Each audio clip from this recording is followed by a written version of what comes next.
അങ്കമാലി ശബരിമല റെയിൽവേയുടെ ലൈനിൻ്റെ അലൈൻമെൻറ്റുമായി ബന്ധപ്പെട്ട് പൂപ്പള്ളി പള്ളിക്ക് വെച്ച് പാരിഷുകാർ വെച്ച് കൂടി ഒരു കമ്മിറ്റി വിളിക്കുകയും പൊതുജനങ്ങൾക്കുണ്ടായ ആശയങ്ങളെപ്പറ്റി ചർച്ച ചെയ്യുകയും അതിൻ്റെ അടിസ്ഥാനത്തിൽ ഒരു നിവേദനം എഴുതുന്ന കേന്ദ്രമന്ത്രിക്ക് നമുക്ക് കൊടുക്കാൻ സാധിച്ചു.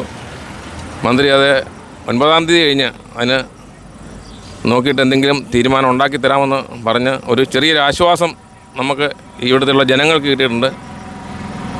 പഴയ അലൈൻമെൻ്റ് എന്ന് പറയുന്നത് ജനവാസ മേഖല അല്ലാത്ത സ്ഥലത്തൂടെയായിരുന്നു, എസ്റ്റേറ്റിനകത്തൂടെയായിരുന്നു പോയിക്കൊണ്ടിരുന്നത്. ഇന്നിപ്പോൾ അത് മാറി ആരുടെ താല്പര്യപ്രകാരം അത് മാറി ഈ മെത്രാൻ കോളനി ഇങ്ങനെ കുറച്ച് വീടുകൾ ഉള്ള ഭാഗം 10-25ഓളം വീടുകൾ ഇപ്പോൾ ഈ കൂപ്പള്ളി അടുത്ത ഭാഗത്ത് തന്നെ പോകുന്നുണ്ട്.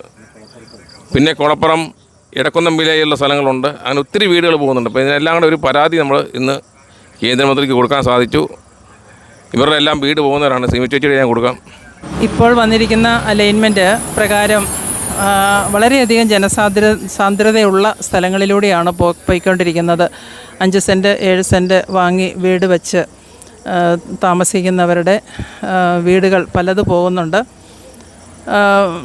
വിധവകളുടെ വീടുണ്ട്, കൂടെ പ്രായമായ മാതാപിതാക്കളുള്ളത്, കിടപ്പ് രോഗികളുള്ളിടം, പിന്നെ ഭിന്നശേഷിയുള്ള മക്കളുള്ള അവരുടെ വീടുകൾ, ഇങ്ങനെ പല വീടുകളാണ് പോയിക്കൊണ്ടിരിക്കുന്നത്.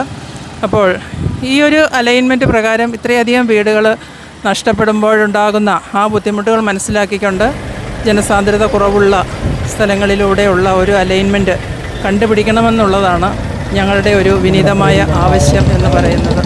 പഴയ അലൈൻമെൻറ്റ് നമുക്ക് സ്വീകാര്യതാണോ? ആദ്യം വന്ന അലൈൻമെൻറ്റ്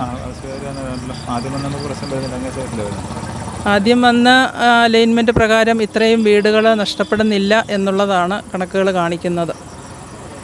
98 കാലങ്ങളിൽ കമ്മീഷനല്ല തുടങ്ങി വെച്ച ഒരു റെയിൽവേ ലൈനാണിത്. അങ്കമാലി ശബരിമല 111 കിലോമീറ്റർ നീളത്തിൽ വരുന്നതാണ്.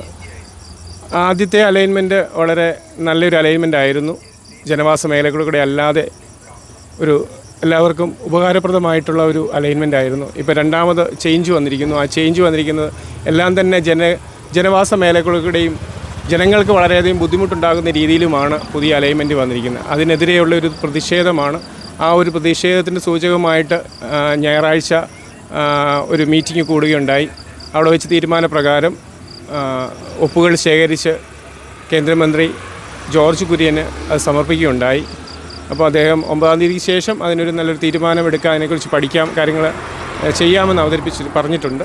അപ്പം അതിൻ്റെ ഒരു ബേസിൽ ഞങ്ങൾ മുന്നോട്ട് പോവുകയാണ്. ജനങ്ങളുടെ ഭാഗത്തു നിന്നുള്ള എല്ലാവിധ സപ്പോർട്ടുകളും നൽകണമെന്ന് അപേക്ഷിക്കുന്നു. നന്ദി, നമസ്കാരം.